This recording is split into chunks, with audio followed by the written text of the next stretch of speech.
Voy a presentar el proyecto final de tipografía hecho por Valeria Palacios y Eugenia Goyeneche.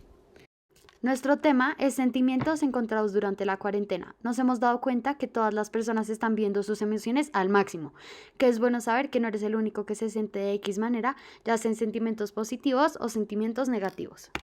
Nuestro concepto es sinfín emocional. Este es el logotipo que creamos y quisimos mostrar primero con la tipografía, como sube y baja, como si fuera una montaña rusa, que es lo que realmente se siente en estos días en cuarentena, y el virus, que tiene como muchas expresiones, que son pues lo que queremos mostrar, es como todas las emociones y sentimientos que se pueden sentir en estos días de cuarentena.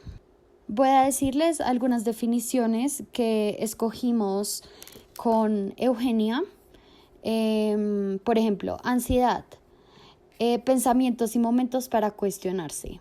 Desespero, aferrarse más que nunca a la esperanza de una mejoría. O felicidad, emoción al sentir que hay un lado bueno de las cosas. Monotonía, repetición de actividades nunca antes hechas dentro de la casa. Obligación, seguir instrucciones que buscan ayudarnos a todos. Quietud, posibilidad de no hacer nada. Unidad, sentirse cerca e igual a todas las personas en el mundo. Worry, necesitar creer que vamos a sobrevivir esto.